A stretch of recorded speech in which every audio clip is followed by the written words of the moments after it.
All right. It is Friday morning. You got one half of your screen coming live from Los Angeles and on the other coast. Maybe not the best coast because West Coast is the best coast. We got our guest, Jake Ellenbogen, coming to you live from New York. If you do not know who this man is, you need to get your YouTube game up. He's been one of the leading independents reporting on the Rams for a lot of years now. I'm sorry, I don't remember how many years you've been doing this. This man has 31.2 thousand, over 31,000 subscribers on YouTube. A lot of people trust his word. He's always in the know on Rams news. So we're going to talk some Rams stuff today. A little bit of extended stream on the Tuna Podcast. Ladies and gentlemen, Jake Ellenbogen. How you doing, Doug? Good, man. Appreciate you having me, Tuna. You came on my channel and we chopped it up and we had a great time. So I was like, yeah, let's do this again. And man, the season is fast approaching. I think it's funny when people say something's 2 weeks away and just it feels like, okay, 2 weeks away just feels like far out, right? But when far out, man. No, but when you you look and tomorrow is Saturday, you have this realization, okay, we're literally a week away now. Like next week is the week, and that's just. It's crazy to me. Part of me wishes that the NFL season started the week right after preseason and not have this extra week, but I understand why they have to have it. It would be totally insane. But man, I am so stoked. I think that Rams-Texans game is just the perfect blend of it's a very winnable game for the Rams. No knock on the Texans, but also the Texans are competitive enough where I feel like you're getting a mix of seasons past where, you're going up against a Seattle Seahawks team that, is competitive but not great. But I think they're better than the Seahawks team they faced in 2023, but they're not as good and as dangerous as the Lions team in 2024. So when you have that balance, I think it's a good way to it's a litmus test, but it's also a good way to kind of get things going. And if the Rams come out, a little rusty because, these guys haven't played in a long time and, Stafford doesn't have a ton of, practice under his belt and everything. I feel like even if they come out a little rusty, they should be able talent-wise to hang on and beat the Texans at home. So I'm really looking forward to it. I would like to see us start fast. It's nice to, hey, could we start 4-0? Could we start 3-1 and not have to dig out of the depths of hell for once? Yeah. That would be really, really fucking great. I'm so I don't know if I'm more excited for the tailgate before the game or just the game itself, but obviously it's the game. It's everyone's so excited. The amount of excitement though too. I don't know how you feel. We'll jump into some NFL news here in a second. Yeah, but I kind of want to get your thoughts on. Do you feel this is Super Bowl or bust year for sure? I was just doing the morning show a second ago, and I was saying it's so hard not to feel overly confident in the depth in the team. Like in years past, it's like, oh man, if this receiver goes down, we are going to struggle. This year, I feel like if one or two guys goes down, the backups can definitely step in and win a lot of games. Do you feel the same? Because I 1,000% do. Yeah, I was looking at this roster compared to last year, and I just think this year's a lot better. And I think a big reason why is, you look at last year's beginning of 53 roster. I'll start off, bias or not, Ahkello Witherspoon is just by far better than Trey White at this point in the game.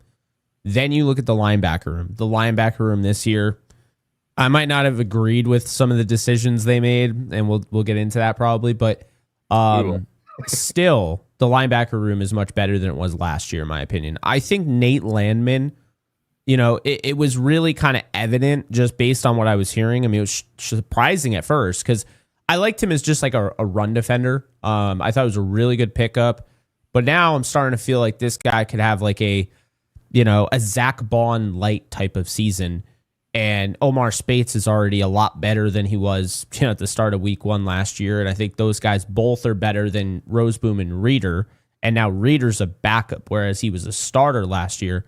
And I think the world of Sean Dolak. So I feel like this linebacker room's better. The defensive line is better. I mean, I love Bobby Brown.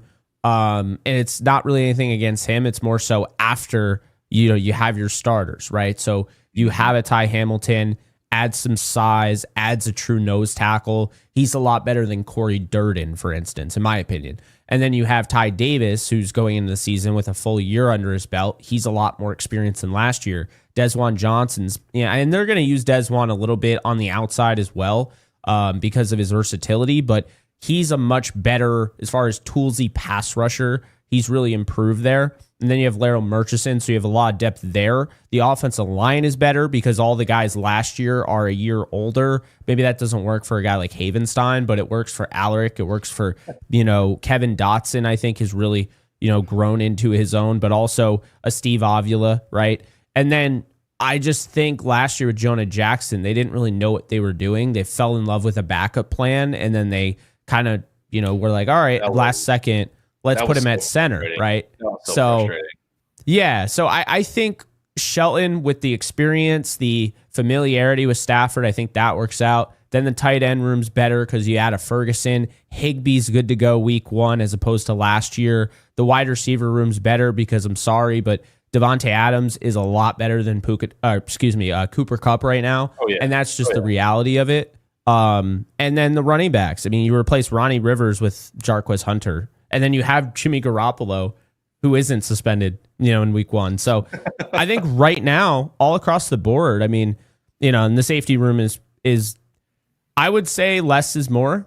So they had 2 more guys last year, but I would say I like this safety room more with just the 4 guys, and I'm getting a more experienced, Jalen McCullough. Cameron Kinchins is night and day from where he was in week 1 last year. Quentin Lake's a better player than he was at the beginning of last year, and Cam Curl, I think, is kind of a push. Was just as good probably, but that's that. I mean, I feel also can't forget about Forbes, who's going to start alongside Akello, at least to start the game. So, I really like this team. The outside linebackers, that's tough because I love Michael Hoyt, but people are going to be surprised when they see Josiah Stewart. He should not have fallen to where he did, but he did. So, yeah. Perfect recap. I didn't even ask you to do that, but it was a perfect transition. And speaking of perfect transition, we are going to dive more into specifically the DBs and the linebackers because I want your thoughts on it. I've seen some conflicting stuff from people especially on Twitter, on how they feel about those position groups. So I kind of want to talk about that with you. But speaking of transitions, Jack asked says Rams are still better than the Packers with Parsons, which is what I want to get your take on. Big news yesterday in NFL world, which obviously impacts the Rams because we had to see them in week 5. That already was going to be a tough matchup because that is a good Green Bay team. I'm on record saying that I believe there's a new wind in Green Bay, that when you go out of your way in the offseason and the preseason, you draft a certain way, you attack free agency and transactions a certain way, it allows you to instill more confidence in your players down from the quarterback down to the 53rd guy who is the punt returner, that, hey, the front office is moving a certain way. So the things that coaches are telling us of like, hey, we're going for a championship, it actually is more believed by a lot of the players, and them doing shit like this makes them a legitimate NFC contender. You have a young, very talented quarterback. The offensive line is going to be better than last year. I think Josh Jacobs is going to be if you're a fantasy guy, he's going to have a top 5 running back finish. The only knock is, the wide receiver room. Outside of Matthew Golden, it's kind of a toss-up. But I do think Matthew Golden is legit. I heard rumors that the Rams were potentially going to go after him in the first round. I know there's potentially some conversations about that. But, how do you feel about old Jera trading away cornerstone Micah Parsons? Because, that happens every day. I feel for Cowboys fans. No idea what they're doing. Because if you were going to trade him, I think I would have traded him before the draft. But I don't. Going out and getting Kenny Clark, probably his worst year last year, kind of fallen off a little bit. It just kind of tells me that they're a team that doesn't really care this year. They're just kind of like whatever. What I find interesting, I'll start with, But what I find interesting, and I'll start with this, is that now the Cowboys, and we'll see, but there's 2 ways to look at this aspect of it, because my ears perked up when I saw 2 first-round picks, because now it means there's 3 teams with 2 firsts next year: the Rams, the Browns, and the Cowboys. And the Browns don't care because they're starting Joe Flacco at quarterback. The Cowboys don't care because look at their roster, right? And the Rams do care. They're trying to win a Super Bowl, but they have 2 first-round picks next year. They have a quarterback who's 37, who everyone is trying to essentially, that isn't a Rams fan, of course, they're trying to essentially manifest into retirement, right? It seems like nobody wants him on the Rams anymore that isn't a Rams fan, rightfully so. Since 2021, they've been trying to get him to retire. It's unreal, right? So, yeah. So the Rams, it's really interesting because the Rams have those 2 first-round picks. I've said all year, all offseason, I don't think the Falcons are that good. They just lost Caleb McGarry for the season. Now, why is that important besides the fact he's a tackle? Because their quarterback's a left-handed quarterback, and that constitutes a right tackle being essentially the left tackle of this team. So that's huge, right? And then you look at the Cowboys now at this trade, and you know where Dallas is located, Texas. I think you know where I'm going with this one, right? Oh, God. You got Arch Manning. I actually did not know we were going with this. Arch Manning, right? So is he going to come out? Is he not going to come out? Well, he kind of shut down the whole idea like, oh, yeah, he's definitely staying in school, which I think is smart on his point. Like, even if he is going to stay in school, why would you come out before the season and say anything other than that? Yeah. But Arch Manning basically said, you know, he's just going to take it, you know, one day at a time and go through the season and be the starting quarterback, Texas Longhorns, and see from there. And I think that's the mature thing to do. But yeah, I think with Arch Manning, I mean, we've already seen Jerry loves his Longhorns, and Arch Manning now becomes in play here. And the fact you already traded away Parsons, that doesn't mean that like Dak Prescott is fine and dandy. It isn't going anywhere. I mean, I could see them trading Dak. So what this brings up is now Dallas's competition for the Rams if they want to go after Arch Manning or any quarterback for that matter, because they have 2 first-round picks this year and they got another one in 2027. So they're loaded. They have 4 picks, 4 first-rounders in 2 years. So they have a war chest. That said, also it becomes intriguing, and I saw my buddy Blaine brought this up, and it's not to say that I want this because I'd just rather Stafford. I'm not rushing Stafford out the door. I think he can play until he's 40, to be honest with you. But Dak Prescott becomes very intriguing because now if the Cowboys decide to trade the farm, go after, you know, somebody like that, right, at quarterback, they're trading Dak. So that's the interesting thing there. Very interesting. And would the Rams be interested in that? If Stafford wins the Super Bowl this year and retires, would the Rams be like, yeah, you know, we're going to go and we're going to draft our guy? Or, you know, and this is where we would really find out how much they truly value Garoppolo. Because we keep hearing, oh, yeah, they'd be fine starting Garoppolo. Show me, don't tell me, right? Would you really? Or is that just easy to say something here, something there? I think it's really fascinating, Tuna, because this is one of those things where I think a lot of us have kind of assumed that the Rams are just going to find their way getting a starter. Some people have, you know, said Burrow, right? Maybe, but yeah, I would love Burrow, but I kind of think Dak is in play here, you know, down the road. And, you know, I know people are going to kind of be like, Dak Prescott, but I think Prescott's a very good quarterback. He's got the mobility, and I think the Rams would be the best team he's ever been on in working with Sean McVay. So obviously I'm not trying to force anything. I'm not trying to push Stafford out, but I'll tell you right now, I wouldn't be surprised if what we just saw yesterday has a lot more to do with the Rams than just this season. But again, going back to your point, the Packers week 5, yeah, they just got a whole lot better. They got a closer, and I think that's a big thing. You know, you have Rashawn Gary, now you add Micah Parsons. Their biggest issue, I think, has been having that true closer. Rashawn Gary is a guy that can get you a lot of pressures, but he's not as consistent as Parsons, and you can use Parsons in a multitude of ways. So I just think it does make... Is there a power vacuum? No, I think the Eagles are still like the top dog, like going into this season. They deserve the respect. But we're starting to see The Rams are nipping at their heels. The Packers now are in there.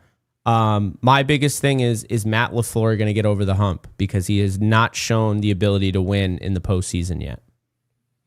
It's you brought up a really good point, and this is something that gets this tossed around a few different independents of what is the quarterback position after Stafford. To me, there's no other. I don't explore other alternatives like, if X person gets hurt or the season's not that great. For me, it is Super Bowl. For me, Matthew Stafford wins his second ring, and obviously you never know if he wants to have one more year, if he's got a plan like Aaron Donald did. But how great would that be to, like, hey, you know what? Let me go out on top. I want to spend some time with the 5 girls at home, his wife and 4 kids. It leaves the Rams in a predicament where, like you said, is it Jimmy G? Is it Stetson Bennett? Or the fun thought outside of Dak, because I did see Blaine talk about that, and I didn't even think about Dak in the same way. But you have a situation where there might be 3 high floor, potentially high ceiling quarterbacks that might be available because they might have smoke either for their organization or their organization might have smoke for them. And that's Dak Prescott. I am on that Joe Burrow train, and Trevor Lawrence is another name to watch as well. The first 2 being the organization making moves were just head scratchers, don't have a defense. I think the Cowboys end up being like the Bengals were last year. I think their pass game is good enough to help them win some games and score a lot of points. But also they're going to lose some games like 38-41 because they can't stop a nosebleed. Trevor Lawrence being one where, hey, you got Cohen over there now. It's a new regime.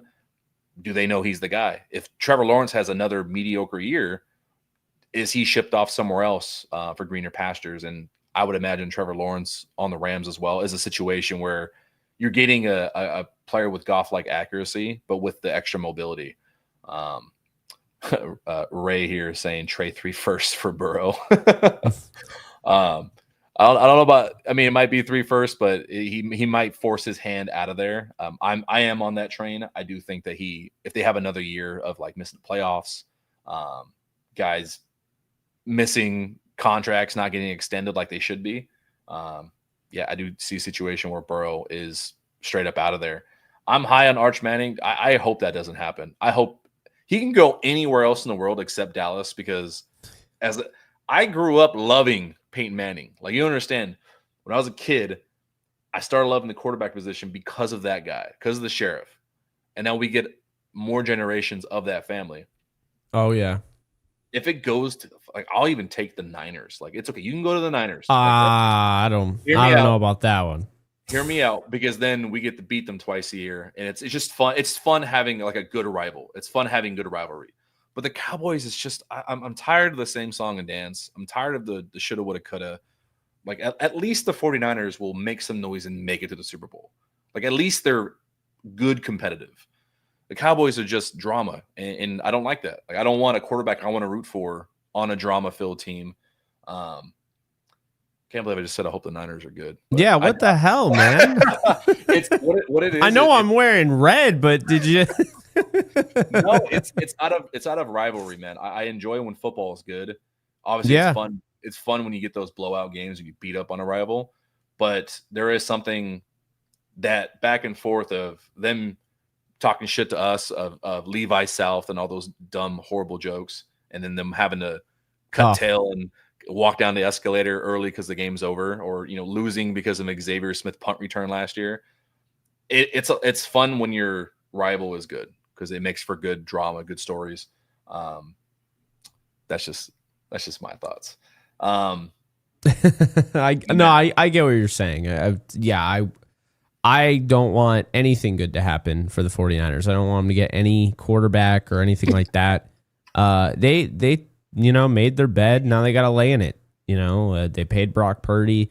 They paid a lot of guys. They just kind of paid everybody. And, it's funny because the way the NFL works, and I disagree with it, but the way the NFL works is you can't pay everybody. I think there should be a soft cap. I think, it penalizes teams like the Rams, who typically draft very well. And it doesn't matter. Like, okay, you get 4 years of flexibility, but now I'm being penalized, and all you're doing is like, yeah, like, but you get those compensatory picks. Oh, you mean the compensatory picks that you've now devalued over the years? I mean, if you look, like, you used to be able to get like a third rounder for, and I understand inflation, things go up. I get that. But I don't feel like they give out enough third rounders. And like, I mean, the Rams have been screwed on that multiple times. They talk about the comp formula. No one actually knows it. There's always a prediction. But if you notice, the way I look at it like this, they got a 5th round pick for Von Miller. Now, full disclosure, I hated that offseason. I hated waiting for Von Miller. I said, just sign Hassan Reddick. He's not worth the headache. Because I'm like, I don't care that Von Miller won a Super Bowl. If he doesn't want to be a part of this team and he's going to, mess around and, oh, yeah, I'm going to go Buffalo and, oh, I might want to go back to the, like, I don't care. Like, you know what I mean? Like, I don't have time for this. Like, I still need to. So what he did, and this is why I've always kind of, like, I appreciate him for his time here, but I've always kind of had like kind of a sour taste in my mouth, is that he waited until every single edge defender signed and then agreed to go to the Bills, which hamstrung the Rams that year.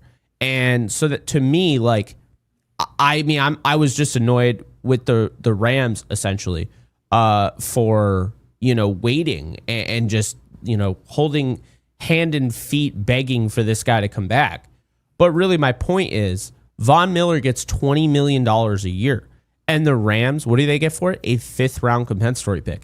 Why? Because he's a veteran. That's dumb. That's stupid. And then Baker Mayfield. So I think you saw this. I think we might have touched on this. I don't remember. But the Vikings, they're going to get a 4th round pick if Daniel Jones starts X amount of games. 4th rounder. Mm-hmm. But the Rams, who, by the way, Daniel Jones never even played a regular season snap for the Vikings. But the Rams, who started Baker Mayfield 4 games in 2022, they got a 7th rounder for him. And it's just like, I hate the comp formula. I hate the way they penalize you. If you draft super well, you could hit on every single one of your picks. Guess what? Like, it doesn't matter. You're not going to be able to keep them all. And I just feel like the NFL can do a better job of that, because I understand, we saw it with the Ravens after they won the Super Bowl. Everybody was, picking them clean with all the guys that they had on that defense. And I get that does happen, but it's like, I feel like the league tries to just balance teams out. And I think some teams, like, say, baseball, they're willing to go out and spend the money and, do the whole F them picks thing and have a spine. And then there are other teams that are just kind of like sitting there like NPCs that just participate, but they're not actually trying to win a Super Bowl. And I just feel like the league should stop appeasing to that and should actually reward teams who are good at drafting, who are good at developing, and reward teams who are willing to go out and try and win it all. And another thing I would say is with the coaches. I think there should be compensatory picks for all coaches, because I think when you lose a guy, like what Sean McVay has done, creating essentially, he and Les Snead, of course, creating 3 completely different Super Bowl caliber rosters, right? Like eras, if you will. Obviously, 1 with Goff, but then 2 with Stafford, where one didn't really have a great run game and was more pass heavy.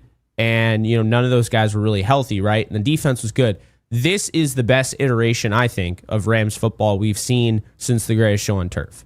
That said, think about in between how many coaches Sean McVay has had to replace, how many coaches Sean McVay has had to develop, how many relationships now Sean McVay has to develop. Yeah, we talk about, it's good, like, he's really good at it, but that adds more work to the plate. And it's not like the same as Andy Reid, who, no offense to Andy Reid, he's not bringing new guys up, right? Like, Sean McVay is essentially building this whole coaching culture in the NFL. This, everybody sooner or later is going to have some remnant of a Sean McVay offense or Sean McVay culture. Mm-hmm. And it's like, what do you get for it? Well, if they're a minority, you get a 3rd round pick, but only if they are a head coach. And if they were a defensive, if they're a defense coordinator, offensive coordinator, or a GM. And I feel like, well, what happens if your quarterback coach, who's really good, he just goes and becomes a head coach. You get nothing, nada. So Yeah. there are a lot of different things where, I just feel like, I don't even know how we got on this, but the point being is that there are a lot of different things where I feel if you're really good at developing coaches, developing players, at drafting, you don't get as much of a benefit as you should. And that's just my opinion. Some people disagree with it, but I do feel like that's why the NFL goes in cycles, because the teams that are really good at drafting, it's not like you're set. Like if you're really good at drafting in, say, baseball, like you have 7 years of control, 6 years of control with a lot of these guys, where that's a lot more than 4, right? So that's just my take on that. I mean, yeah, I think this roster's crazy, and I think it's really impressive. But you look at a guy like Micah Parsons. I don't think the Rams in a million years could have made that trade, because they have to pay Verse, they have to pay Avila, they have to pay Nakua, and that's part of the league, man. I was just going to say that too. Something that it will be a conversation this year, especially once the first contract hits. I don't know when. I'm not versed on when the Rams typically do certain extensions for certain positions, for certain players. But you get a lot of guys that are coming up due. We're going to have to pay Quentin Lake soon. That Puka Nakua contract is not going to be cheap. Jared Verse is going to be making $2.5 billion by the time he's due. Yeah. They have a question. Do they pay? How big is Byron Young's payday? Do they keep him around, or does he test the market?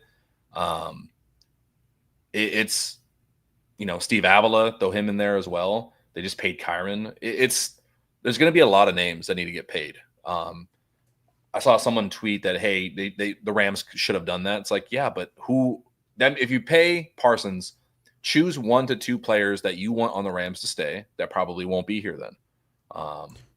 You're sacrificing that, and you're probably not getting a top end quarterback in the draft, or you're not trading for a new one. You are hinging your future on Jimmy G, Stetson Bennett, or someone else who's not like immediately top tier or a top round talent.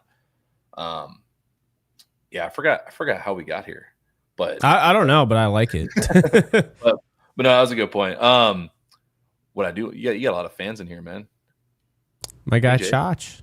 There you go. And then Joakim as well. He's tuning in from halfway around the world. I know. He's like, it's so funny. He's like, I'm waking up as you're doing. I love it.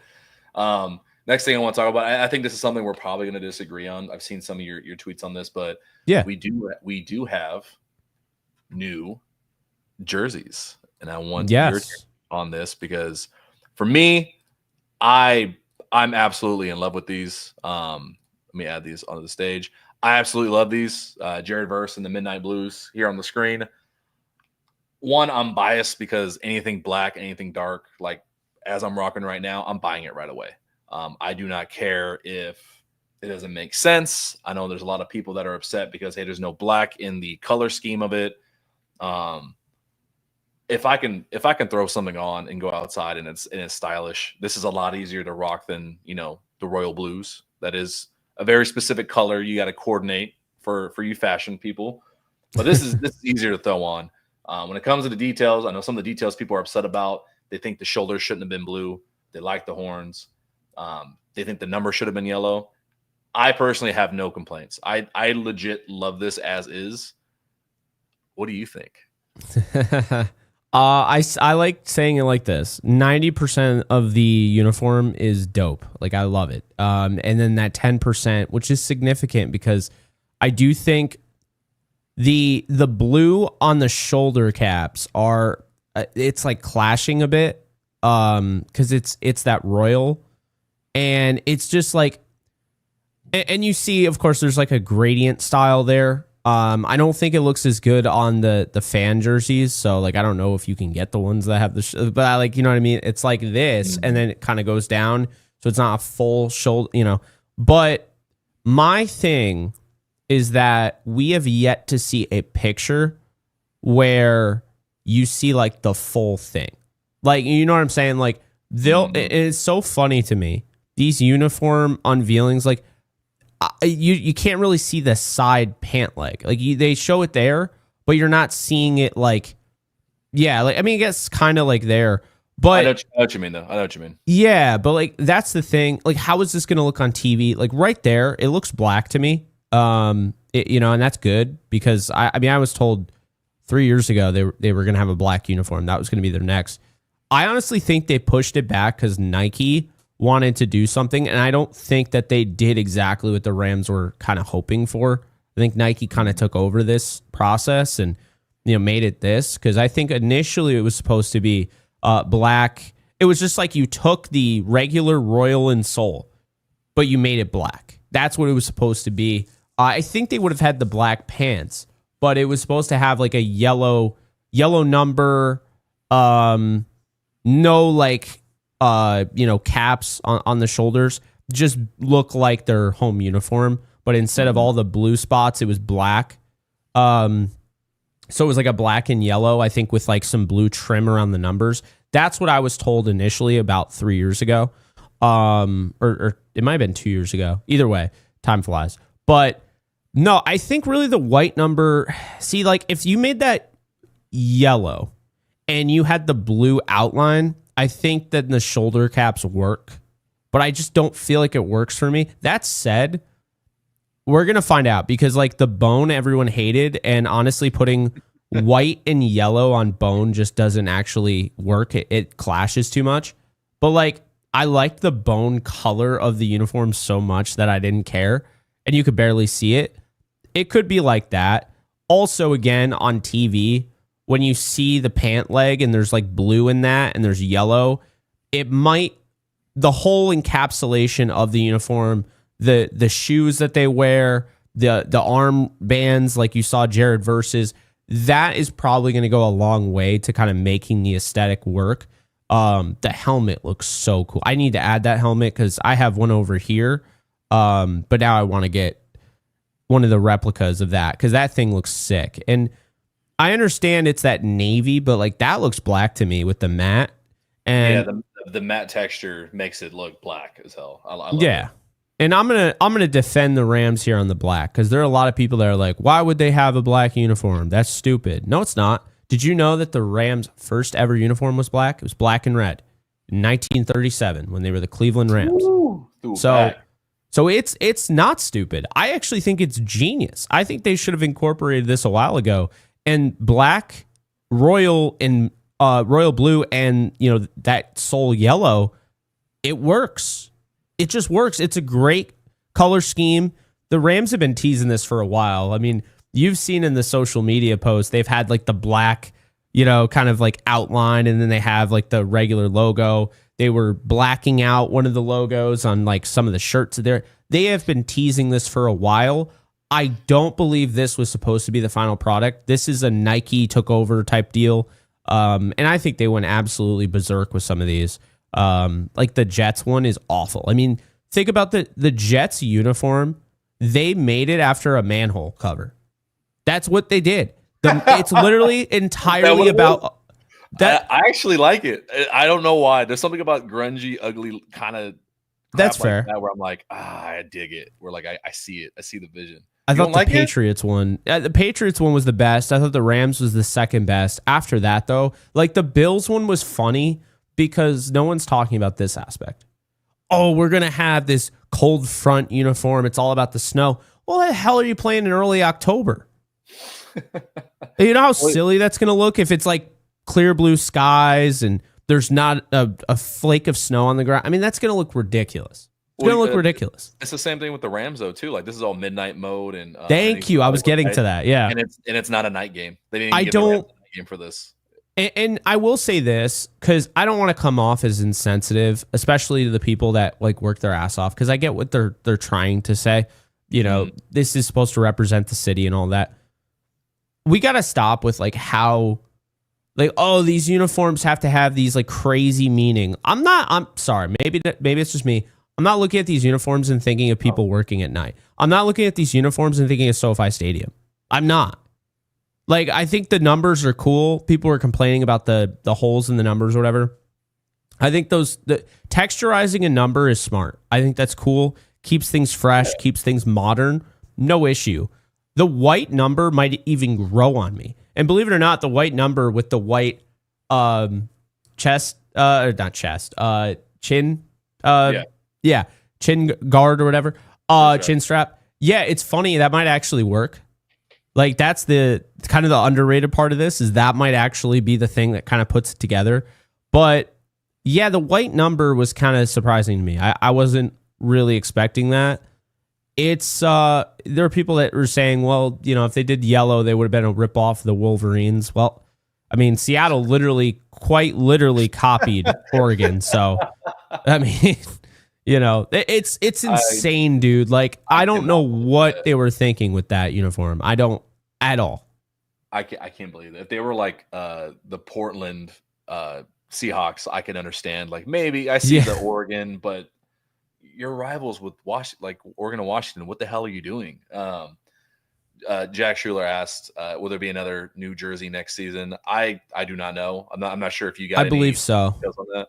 I believe so. Yeah. The Rams are that team. They did come out with the modern throwback, which is just, it's kind of like the bone, but just like white with the yellow, which I like, of course, but don't rule out the opportunity where if they like, and we'll find out if they liked what Nike did, or if they felt like forced to do what Nike did, because I think Nike had a lot of control with this campaign, is what it sounds like. I wouldn't be surprised if they redid this, maybe even with like a black and white type of look.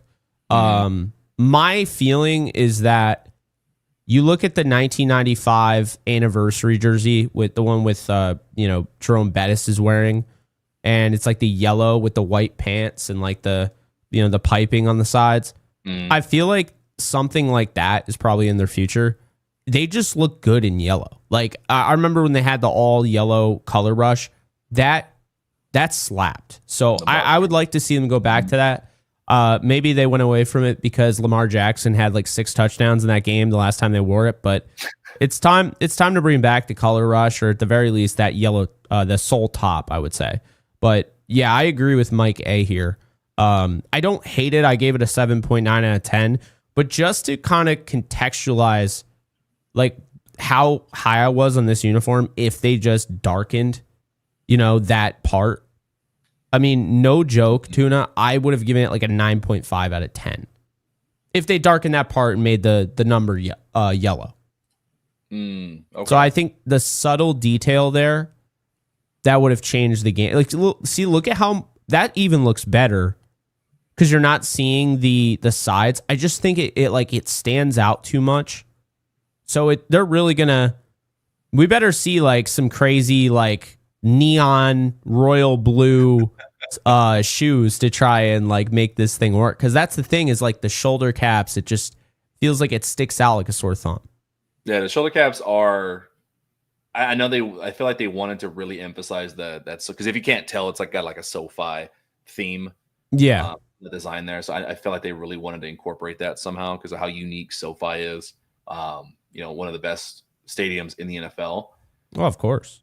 I don't know why, but I'm such a comic book nerd. The numbers and the colors, the white against like the midnight, it just reminded me. It's like, oh, it's a bat signal. Like, it's just a bat signal up in the sky. So like, that's how I took it. So because of that was the first thought in my head. That's why I immediately loved them. I'm like, yeah, I'm cool with it.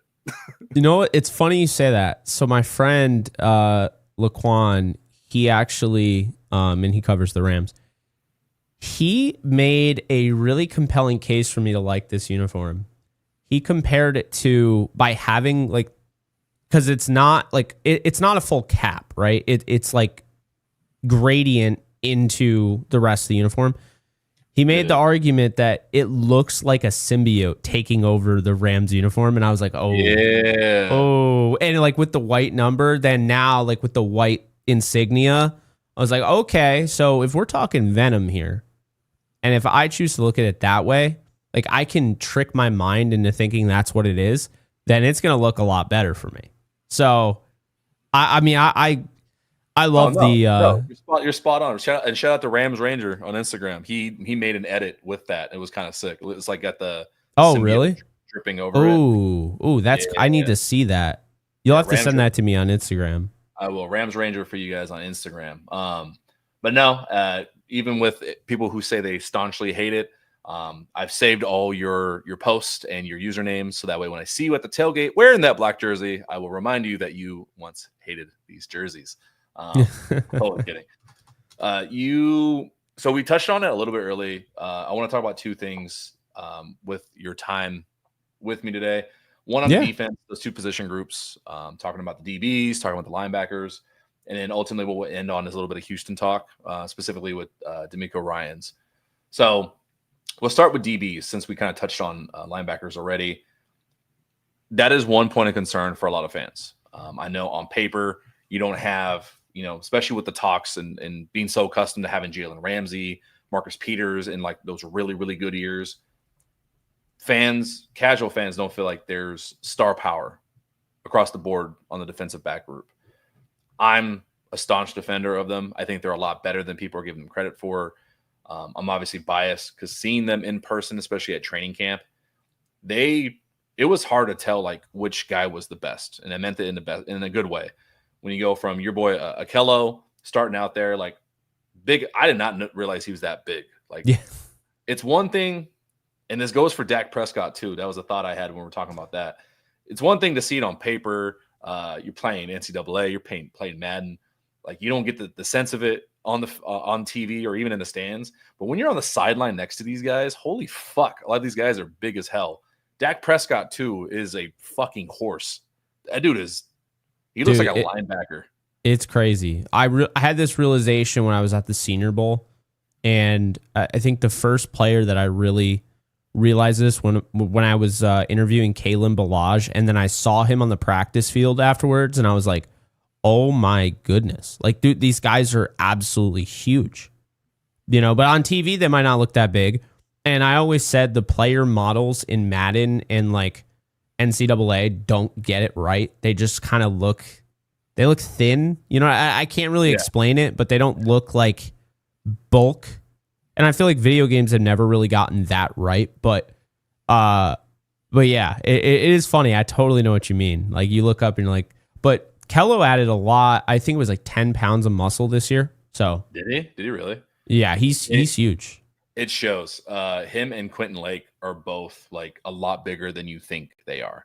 Oh, if Quentin Lake added on like 10 more pounds, he could 1,000% play like will linebacker or like a sub inside linebacker, which they kind of do sometimes.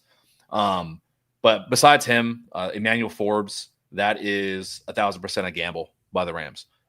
You're taking a guy who first round pick by Washington for whatever reason it didn't work out there, and it doesn't mean that he's not good. What a lot of people don't realize is this isn't Madden. This isn't like, hey, your overall is an 88. You have to be good every day. These guys are human. If you don't feel confident in the system, if for some reason you're just not understanding how to be coached by this one coaching staff, you're not performing well. You're not doing well. And all it takes is one day, and then 2 days, and then now it's a week, now it's a month, now it's a year where you haven't performed well. Sometimes you just need greener pastures. You come in here, McVay and Snead, like everyone that leaves this building talks about how much they love playing here for a reason. They instill confidence in guys, and they've done it with quarterbacks and revitalizing careers. They 1,000% will do that for Forbes as well. But besides him, like between those two, Kobe Durant, Darius Williams, those are going to be essentially, I think, rotating starters. They are, yeah. Think of it for fans. Think of it as, you always hear running back by committee. I think there's going to be cornerback by committee as well, and that's a good thing because all four bring different strengths to the table at cornerback. All this to ask, what is your take on the defensive back group? I'm very high on them in collaboration with like the front seven. Their job is going to be slightly easier. It's not dependent on them like, hey, lock everyone up. No, like this. If this defensive front's going to get after people, they're going to have a lot of fucking turnovers. They're going to look great. We're going to have at least one Pro Bowler out of this defensive back group, I believe. But yeah, what's your take on this DB group? Oh, I love the DB group. When Jalen Ramsey became available, I love the idea of that, but it wasn't that I felt like they needed him. It was more of a luxury. And when you're looking at this team, Super Bowl contenders, whatever, bringing him in just felt like, oh, okay, this is cool. That's why I want him, because it was cool. They didn't need him, right? Akello, I've been saying for a while, is the real deal. He finally gets a full offseason with the Rams, and as long as he stays healthy, just like anybody for that matter, as long as he stays healthy, like he's going to be one of the top corners in the league. I'm telling you this right now. Then you have Emmanuel Forbes Jr., who's incredibly talented. I was told after Akello Witherspoon, Emmanuel Forbes Jr. is the most talented on the team in terms of corners. And as far as DBs, it's him, Akello, and Josh Wallace. And we'll get to Josh Wallace in a second. But the way I see it is this. What I've been told is this. Akello 1, Emmanuel Forbes 2. Those are going to be the guys that start games. Then they're going to rotate. And you're going to have Kobe. And you're going to have Darius. Darius is CB4. Okay? If Darius wasn't getting paid what he was getting paid, obviously they already passed that point of no return. I don't know if Darius is on the team right now. So that's the thing, right? And they love Kobe, but they want Kobe on the outside. They don't want him on the inside. So where does that leave the slot corner role, or the star role, if you will? Well, you have Quentin Lake, who's probably going to start there. You're going to have Cam Kinchins and Cam Curl in the back end. You're going to, on dime packages, and probably, they'll mix it up a little bit more and they'll open up a little bit more for Jalen McCullough. But, you're going to get him involved. This is where it gets fascinating. Quentin Lake is not going to be the star the whole time. He's actually going to rotate, and he'll go to safety, and then in steps Josh Wallace, who they are absolutely over the moon about. Josh Wallace, I've been told by people, they think that he can be an all-pro. I cannot, I did not know this, right? I liked him. I did not realize how much this team likes him. So to that, let me ask you, sorry to cut you off, but do you think they feel the same way about Jalen McCullough? Because I have a thought about that as well. No, I think the thing about McCullough is, I think they see him more, he's closer to being a linebacker, and I think they like him in that. I noticed he was covering running backs a lot of the time. They didn't really have him, deep down the field. In those practice clips that they were showing, he's covering Kyron Williams on the wheel route. Obviously not a lot to go off of, but yeah, I think Tank is going to be a guy that they like to use in that kind of dime look. I think they're going to, blitz him a little bit. And, of course, he has some ability, in coverage, but I don't necessarily think we'll see him in that star. I think they're going to use him. They'll use him in different ways. They might use him as a pseudo linebacker.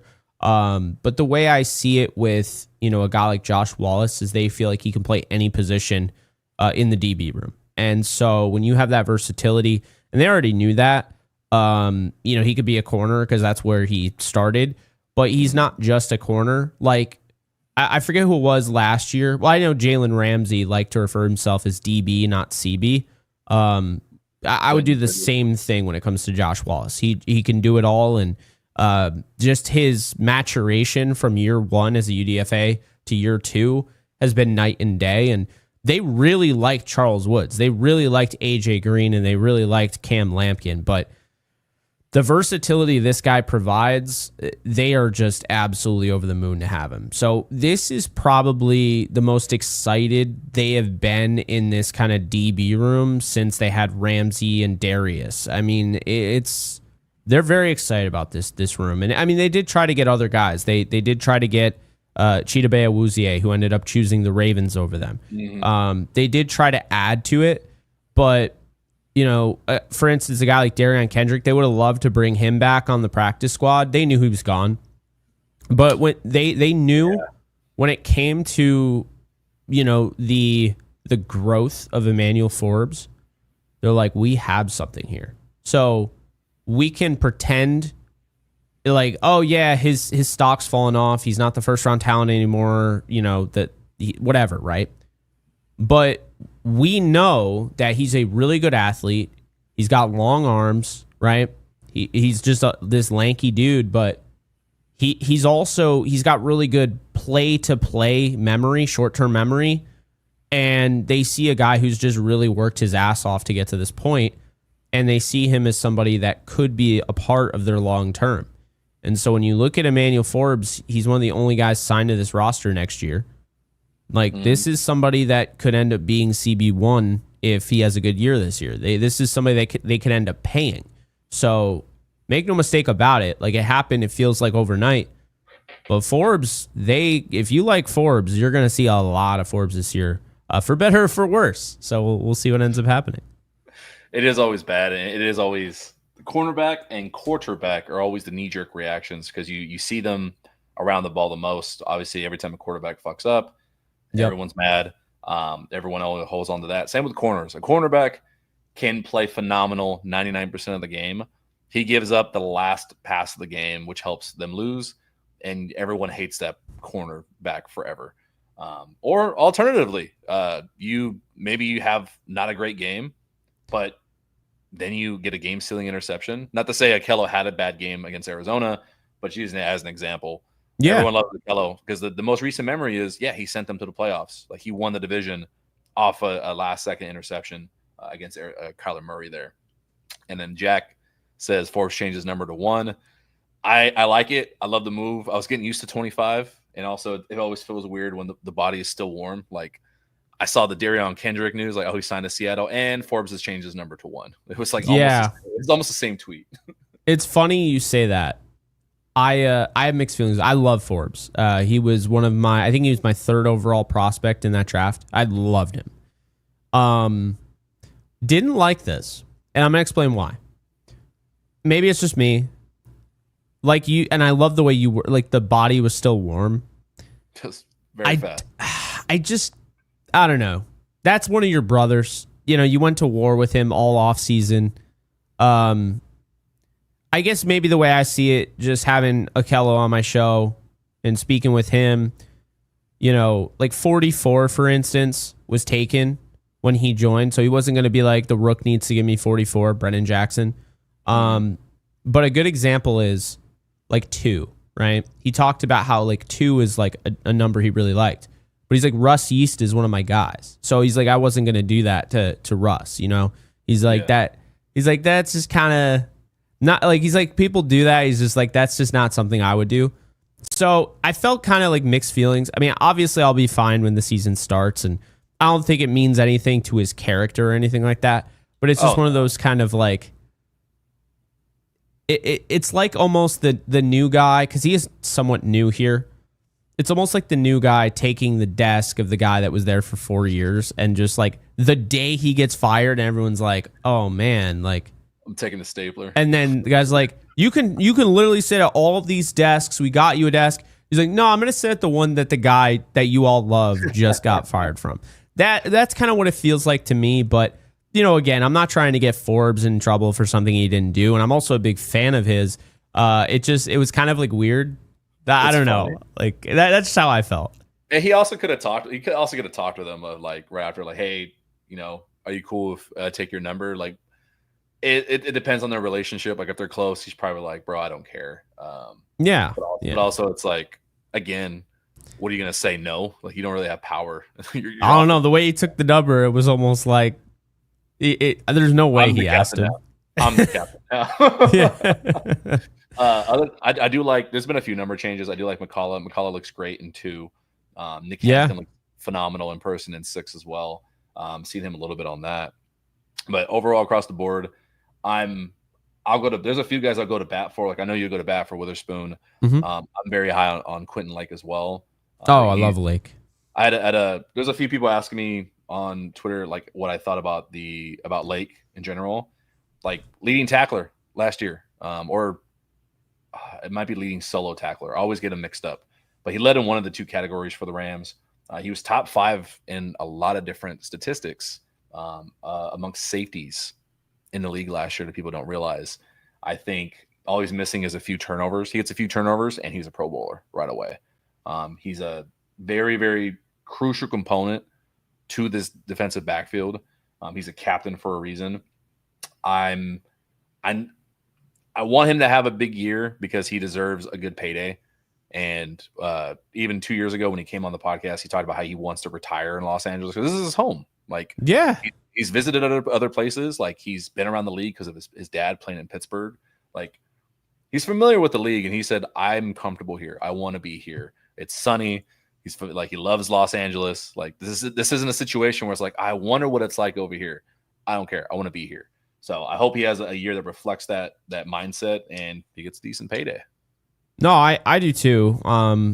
This is a guy that, Alexis and I interviewed him on DTR when he was coming out of the draft, and immediately we're just so blown away. And I already loved his tape, and every mock draft I had him going to the Rams in the 6th round. I was like, he's going to fall. I didn't even know if he should. I had a 4th round grade on him. And I just kept seeing, like, in those mock draft machines, he was going the 6th, 7th. So I was like, dude, he's a Ram. Then he gets drafted, and literally, like, I think it was the day he got drafted or the day after, he's in the car. I believe he was in the car, and he just, like, he came on our show and, was talking, and you could tell he was busy, but the fact that he took time out of his busy schedule to come back on so, quick after the draft was, like, it said a lot to me. But you listen to the guy, and he's so articulate, and it's one of the things where when you talk to all sorts of people, there's some guys that really stand out. Like, honestly, Brennan Jackson is somebody that really stood out to me when I was interviewing him. And I turned to Alexis after the interview, and I was like, if the Rams get a hold of this guy, they're drafting him because he's got the right mindset. The film speaks for itself.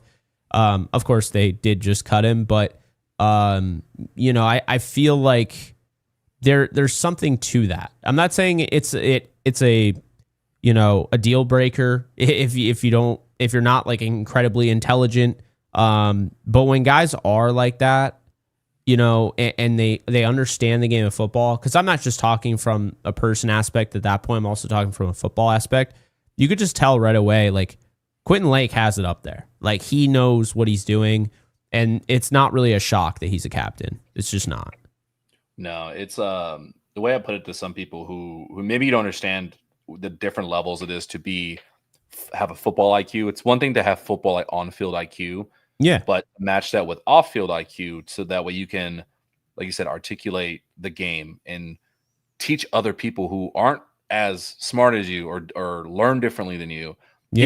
He can talk to us, like, internet nerds, and explain stuff in our language, and then he can go on NFL Network and speak high level, like, with those guys, like the big wigs. Like, he can do it all. He can teach up all the guys, the younger guys on the team too. Exemplifies being a Ram. So what I want to do, since we're so close, when we opened the show, you mentioned it, that we are less than a week away from NFL football. We're less than 10 days away from Rams football next Sunday. Let's talk a little week 1. Hell yeah. I'll let you get out of here. Specifically, I don't want to do a huge breakdown, but what I do want to talk about is the familiarity that worries me the most for a week 1 win for the Rams is DeMeco Ryans. He spent some time in San Francisco. People that forgot, he was a linebackers coach there for a few years, and then he was the defensive coordinator, I think 21 and 22. And if you think back to those years, those matchups, those are some tough matchups for the Rams. Obviously, they had a much more stacked team in San Francisco in those years, but he had our number in some games. I do remember going to the 2022 game in Santa Clara, if I'm recalling correctly. Was it 21? No, it was a Super Bowl year. I went to 21. It was not a good game. It wasn't fun. Part of that losing streak that the Rams did have. So DeMeco Ryans knows how to play against McVay. As high as I am on us, and I do think we end up squeaking out a win, I think it's going to be a lot closer than people are talking about, mainly because of their head coach. Like, that's a very well-coached team. They've got their own flaws. What's your take on that? Am I looking too far into it? Does Ryan scare you at all? Does he keep you up at night? No, he doesn't. I really think teams are going to have a hard time stopping this offense, and I think teams are going to have a really hard time stopping this pass rush, and the secondary is going to surprise people. So the idea that now you're telling me this team's fully healthy, Alec Jackson's going to be ready to go week 1, which I wasn't anticipating. I don't think there's any reason to suspect that the Rams are going to lose this game. I would probably go 31-20 Rams. Wow. And I still feel bad giving 20, like, because I feel like the defense is capable of just more than that. But I'm going to say week one, maybe, just some cobwebs you're working through and everything. I'm going to say they score 20. I'm going to say the Rams score 31. I think the Rams this year, this offense is going to be back to scoring 30 plus. And I keep saying it, and I really don't mean as disrespect. It's more so understanding what the Rams are going through. The Rams offense has been underachieving since Cooper Kupp fell off. It just has, right? Yep. And so I believe now you replace Cooper Kupp with Devontae Adams, who, if he's lost a step, it's not really noticeable. I just think this offense is going to be humming. I think the offensive line is going to surprise people. And I think Kyron Williams, Blake Corum, Jarquez Hunter, I don't know how much those guys are going to get, but like I think like Kyron gets probably 75 to 80% of the carries. But I think just all together, this offense really complements each other so well. And it's so funny because there's not a doubt in my mind Stafford's going to come out just gunslinging, and everyone's going to look like freaking idiots that were like, yeah, I don't know if he's going to be ready for week one. And we're going to be sitting here like he just threw 300 yards, 3 touchdowns. Like there was never a doubt in our minds, Tuna, but I feel like that's going to be kind of the glowing thing. And people will be like, oh, didn't know. Oh, Stafford. Oh, the immortal machine. Like I never think it was ever that bad. But I am going to call him the immortal as like unironically. But yeah, I think that this is, this is a good team, but it's exactly like I said. They're not as good as the Lions were week one last year. They are better than Seattle was 2023. So you get that mix in between. It's a good early test, but at the same time, it's a very winnable game, and it's at SoFi Stadium. And so for that reason, and obviously no Joe Mixon, which I think is going to be significant, I'm going to go 31-20. You have it bigger than I do. I was thinking around that 30 mark. I was thinking like 30-27. Keeping it closer just out of respect because it's week one. There's going to be, like even McVay said, there's some unscouted stuff. You're kind of just hoping that you have enough tape that there's enough carryover from last season, maybe what you've seen in preseason a little bit, mix that together, and that you can win just based off your rules and just being better. This isn't like week 8 where there's so much tape and you know who someone is. You're shaping that identity in week 1, which is why I had a little bit of, I want to say fear, but I think of realistic expectations of like, yeah, like DeMeco Ryans is a good coach. No, definitely. They're a playoff team, and they have good weapons on defense. I know they're going to be down a safety as well on the outside of just Joe Mixon. But just I think the bright lights in the SoFi are going to be a little too big for CJ Stroud. I'll do you one better, by the way. Stroud guy. What's that? Yeah, I like CJ Stroud, but he's screwed. And honestly, I wouldn't be surprised if this is a blowout. and screwed. Yeah, it's going to be 31-20, I think, but I wouldn't be surprised if it was a blowout. Guess who's their left tackle? It's Cam Robinson. They destroyed Cam Robinson. He does not want to see Jared Verse again. Guess who he's going to see? Jared Verse again. A lot of Jared Verse. A lot of Jared Verse. And keep in mind, because people like Texans fans will say, well, we'll just double. Okay, yeah, you double Jared Verse. Well, now there's an opportunity. There's going to be a free runner. This is where those different things that the Rams can do, the stunts they're going to put, literal stunts, it's really going to hurt this offensive line because you're only as good as your left tackle. And Cam Robinson is not a good left tackle. He's just not. He actually killed Sam Darnold's stock, him alone. He gave up 21 pressures in the last 2 games of the year last year. That was brutal to watch.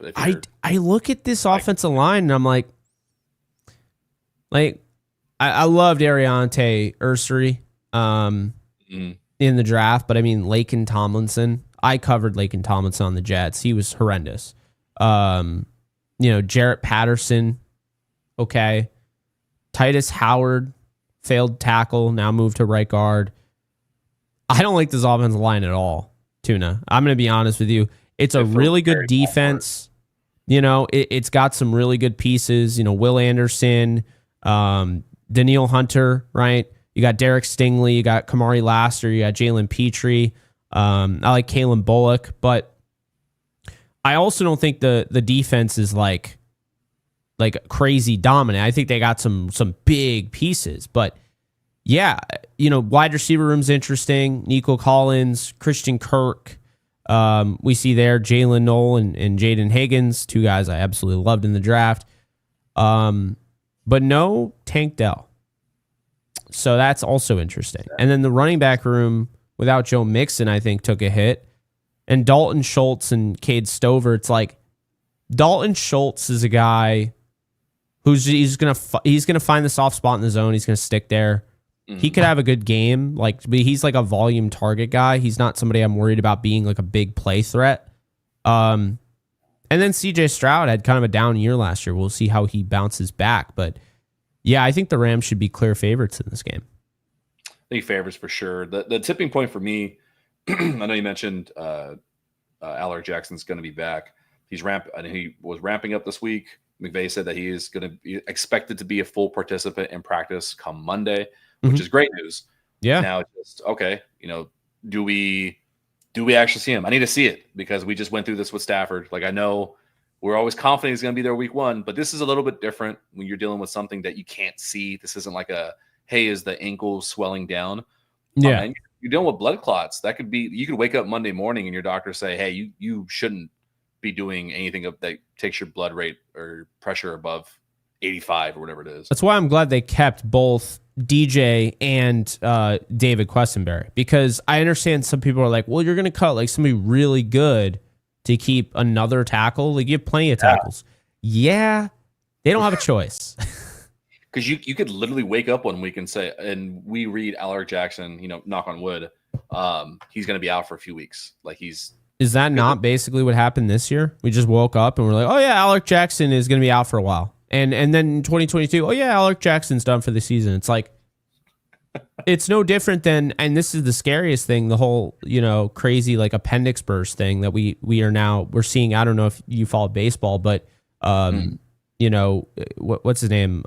Corey Seager, who used to play for the Dodgers. He's on Texas and he had to get emergency appendectomy. And it's like, that's the thing is like, we talk so much about what we see, right? And the injuries we see on, game day or in practice, we hear about whatever, but it's just all about getting lucky because anything can happen to anybody health-wise. I mean, even other stuff, right? I mean, we've seen that too. Car accidents, ski injuries, like DUIs, yeah, getting mugged, I mean, obviously that wouldn't, you're not going to just be out because you're terrified of, you got mugged, but like DeMarcus Robinson got mugged as like his first day in LA.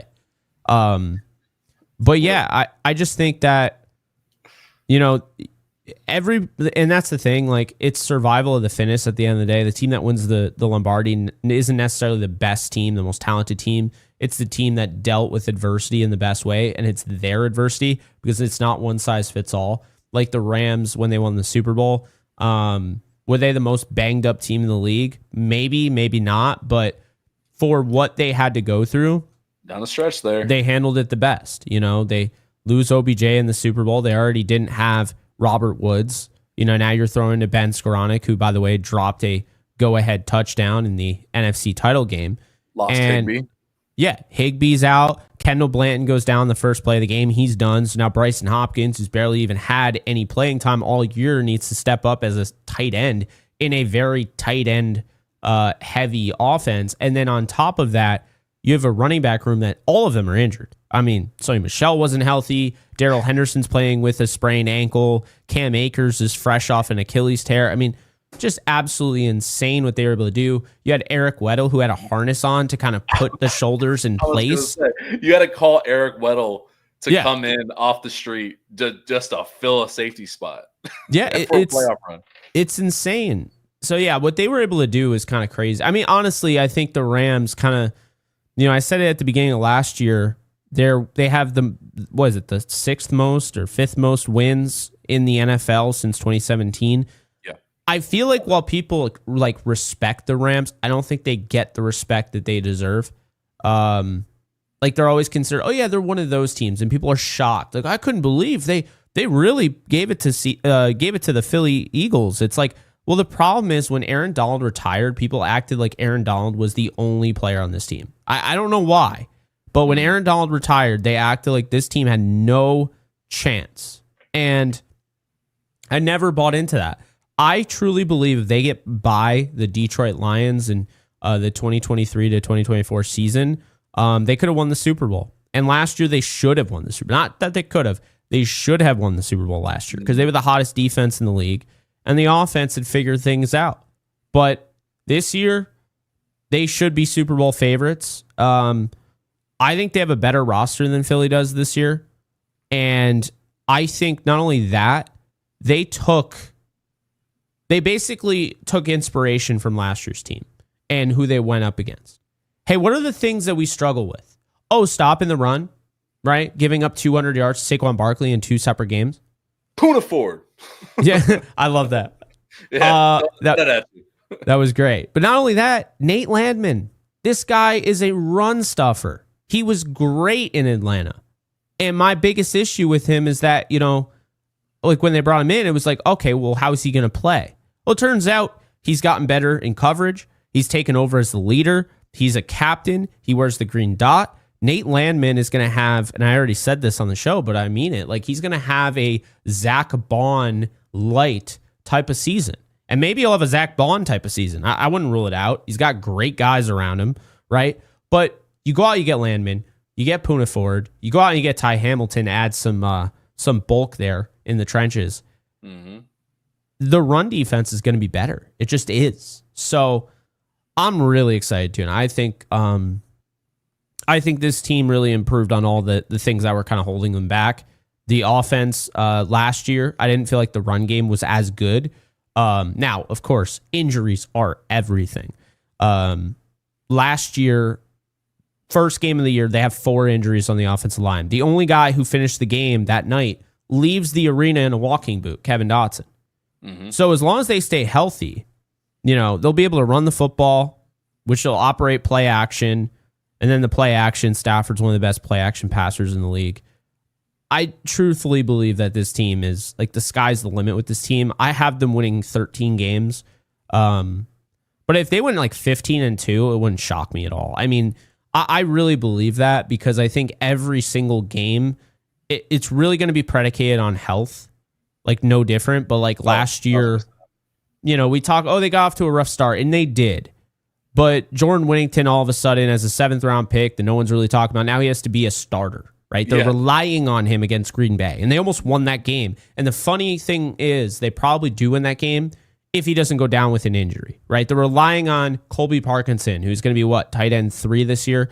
They're relying on these guys, and they're trying to get a run game going with an offensive line that is starting Logan Bruss, who doesn't even finish the season on this team. Yeah, how many iterations of offensive line through the first 6 weeks of the season as well? Yeah. So it's a lot, man. It was a lot in 2022, but I also would argue that Sean McVay has adapted. He's learned and he's become a better coach than he was in 2022, where if they had that on that level of injury, and I'm not saying I want that, of course, but if they had a 2022 season, they would win more than 4 or 5 games. I have no doubt in my mind. I think a lot of that was, I don't think McVay had ever gone through anything like that before. If you look, a lot of those games were winnable. And I understand they didn't have the talent, but Sean McVay now, with that same roster, probably would have won more games. I will say that. And I think that's a good thing for Rams fans to hear, knowing that their head coach has taken, he's leaps and bounds a better coach than he was in 2022. So if, God forbid, anything does happen, and you kind of alluded to this, Jimmy Garoppolo, you can win 10 games with him. Like, I genuinely believe you can win 10 games with Jimmy Garoppolo. You can win playoff games. The issue that I have with Garoppolo is that, do you trust him to go into Philly and win that playoff game? Is it possible? Yes. But is that something you're sitting there like, yeah, my heart rate's totally fine. Like I'm no, it's not. It's something like now you're praying to God. You're hoping. You're not assuming, you're not picking them to win. You're hoping they win. That's the difference. Like with Stafford, if he's healthy every game, I'm probably going to pick the Rams to win every single game. I absolutely love, the roster, the way it looks. And I'm talking weekly. I have them winning 13, but week by week predictions, it's going to be hard to pick against this team. I'm just saying. So it's nice you went full circle there since we're getting to the end here. You went full circle back to one of our first conversations on the stream was about the depth. That's exactly what you're talking about. No, that's what we're talking about. And what you're saying is, even if there's injuries like the 2022, 2023 season, why can they still win games and still be and not just squeak by, still be a favorite in a lot of these games because of the depth. And that is how they constructed the roster. That's why they kept the Troy Reader, as much as people hate him. Shula knows what he's going to get out of him. They're gearing up for that bullshit. And I do think that's why they've been overly cautious, even more than they've alluded to in the media when it comes to potential injuries. Like Stafford probably could have been back 3 weeks ago. Yeah. But they're like, we're not doing this shit again that we've been the last 2 years. No. You want to start 4-0. You sit your ass on the bench. You come back a week before the season because I'm not worried about your timing with people. Devontae Adams is going to be wide open. You just throw him the ball. And my note on what you said about Jimmy G, the way that I put it to people and why I'm confident you can win games with him, but I'm not delusional to say he's Stafford. He can go in and manage a game and win a game the same way Stafford could. The difference is with that separation, what makes you good versus elite, you're going to have a situation like Philly. You're going to have a big game, a playoff game, where it is on the quarterback. I need you to go and make 5 passes on this one drive that only you and maybe 2 other guys in the world can make to go win this game. I need you just to be the best player on the field and get this first down to win the game. Jimmy G, he has shown that he can do it sometimes, but when he's been in those situations, like the Kansas City Super Bowl, he overthrew his wide receiver. Where Matthew Stafford has shown he'll hit Cooper Kupp with seconds left on the clock against Tampa Bay and win the game. He'll throw a no-look against Cincinnati and win the Super Bowl. There's levels to this shit, as I like to tell people. He'll throw the out-of-bounds throw against the Bills to Puka. What, dude? Like you said, only 2 other guys can make that pass. It doesn't make sense. I need his elbow and his shoulder studied scientifically. Like, please don't donate your arm to science when you retire. Cut it off and let us study it. But the last thing I want to end on is Jack's comment down here. Is it too early to say Jared Verse Defensive Player of the Year? Candidate. Candidate. I mean, no, he's definitely a candidate because, I mean, he's already like a star. He's got name recognition. I think this defense is going to be one of the 5 best in the league. So, and then I think the sacks are going to come this year. Like, I mean, he had a lot of almost sacks last year. I think he could get, and it's funny, I believe this was Laquan that brought this up. And he said how, Robert Quinn had like a good first year, a lot of pressures, but kept missing sacks. And then next year he had 18 sacks and 9 forced fumbles or whatever. I could see that. I mean, I really could. What's crazy to me, and kind of going back to the original thing that you were talking about with like injuries, and I love that outlook on it. The way I see it, if you could describe this team and how they feel, it's we're winning the fucking Super Bowl. Like, that's what's happening. And if anything, right, like with Stafford or any, we are not going to let any of that shit get in the way. And so that I totally agree with you. Any sign of anything being off, because I'll tell you, they were trying to, kind of soften Stafford's workload last year. They were annoyed that they didn't really get that done. This year, they were really going to do that. Then he had a little thing with his back. It wasn't super bad or anything. He wanted to be out there. Stafford was chomping at the bit to be out there. All he wants to do is kill people. That's what he wants to do right now. He just wants to absolutely murk teams. They're pissed. Make no mistake about it, Tuna. They're absolutely furious that they lost that game to the Eagles. And I talked to Cam Curl. I talked to Akella Witherspoon. I talked to Bobby Brown, who's no longer on the team. That left a really bad taste in their mouth, but it also kept them hungry. Like, they know they were the better team that day. They know that. They know they should have won. They went into a blizzard. They went into one of the toughest places to play against one of the craziest fan bases, and they outplayed them. I mean, Stafford threw 200 more yards than Jalen Hurts in a freaking blizzard. The throw to Puka Nacua, I'm not going to say they got lucky, but 14 yards away. Hey, it was there.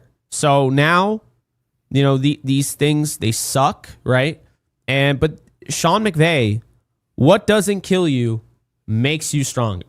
And Sean McVay in 2017 saw a game that they absolutely should have won against the Atlanta Falcons. What do you learn from that? The Falcons were just in the Super Bowl. They were a veteran team. They were coached by Dan Quinn, a veteran coach. They knew what they were doing. And so they took advantage, even though they were on the road, they were used to being on the road, and they took advantage of the things, the little intricacy, the intricate details of a young coach, of a young team. And so you saw it. I mean, Farrell Cooper, with I think it was 2 or 3 fumbles in that game. Like that was kind of the difference. Michael Brockers goes down with an injury, and now all of a sudden, after just dominating the run, now they can't stop the run. So then what do you learn? Well, in 2018, they learn, okay, yeah, maybe we need to get new personnel. So they go out and they get certain guys, for that run. They go out and, they get Aqib Talib, right? Stuff like that. And then now you see, McVay makes different decisions late in games, learning from his mistakes in his rookie year. They go to the Super Bowl. They lose in the Super Bowl. So how do you recover from that? 2019, now everybody is after you. You have a target on your back. You're no longer that guy that can creep up on anybody because everybody knows your offense. The problem is, here's the reality. You had Vic Fangio put the blueprint on how to stop you at the end of 2018. And then on the grandest stage of them all, everybody's watching. They watch Bill Belichick expose you in front of everybody saying you need to change. Well, guess what? Sean McVay tries to change. The offensive line goes to, hell in a handbasket. And basically Jared Goff starts to decline because he's trying to change the offense and be like, hey, they've figured us out. I need to make an audible here. I need to figure things out. Goff can't go with him. So then obviously they signed Goff, which was a mistake at the time, I think, because they didn't win the Super Bowl. But then 2020 comes along. And now you see a player that's not confident in making those big throws that he made in 2019, 2018, and 2017. So now Sean McVay is really kind of hamstrung here, right? You have the best defense in the league. They took a shot. They fired Wade Phillips. They bring in Brandon Staley. That was a risk and a half. But guess what? It's smart. Sean McVay learned, Vic Fangio is the dude that just ruined everything for me. Well, I'm going to go take one of his proteges. So that's what he did. And now he brings in that and he learns more because it's not just about what you're operating with a guy like Brandon Staley. Now you're learning about Brandon Staley. You're learning about the Vic Fangio scheme that gave you fits, right? So then after that, they're like, okay, season finished. Appreciate what Goff did in the Packers game. Hung in there. The offensive line wasn't very good. Well, next year, it's going to be better. We're going to go out. We get Matthew Stafford. Now, everybody in that building knows they're winning the Super Bowl. Everyone. Stafford knew it. Everyone knew it. The vibes were immaculate. They were like, this is the missing piece. And there are a lot of guys on that team. Whitworth will tell you, love Jared Goff. But there's something different about Matthew Stafford, and they were 100% right. Then you have 2022. Can you repeat? No, because the first freaking game of the year against the Bills, you just have the injury bug and a half. Everybody goes down. Everybody gets hurt that season. Okay. Also, Sean McVay starts to lose his fire. He starts to care less about coaching. He considers retiring, walking away. That depression was real. I feel you. These days I don't want to go to work. When I'm sad. But I feel you, man. Then you look at 2023 and 2024, and guess what? And this is why I'm so confident if 2022 happened again injury-wise, ever, right? Yeah, yep. The way I see it is if 2022 ever happened again, Sean McVay would be ready. You know why? Because they continue to bounce back. And the beautiful thing is no one's talking about like this. The Rams have gone 2 straight years starting poorly, getting off to a bad start, getting off to a start that has you in the single-digit range to make the playoffs, percentage-wise. And they have bounced back. They've had great finishes in the second half of the season, right? Well, what's going to happen when the Rams get off to a good start this year? They've already shown you Sean McVay isn't playing Call of Duty and having issues like Kyler Murray, okay? Sean McVay wins in the second half of seasons. Sean McVay sprints through the first base bag. He doesn't just pull up right before he gets there. They're sprinting through the finish line. That's what the Rams do. They're really good second half. Like, if you look in the past, Sean McVay struggled with that aspect. The Eagles game, the Bears game, right? He struggled at the end of seasons. It's like everything's good and then they start losing. The November to never remember, right? You talk about that in 2021 with the Titans, the 49ers, the Packers. They were awful in no-win November. But guess what? Sean McVay has learned at every single turn.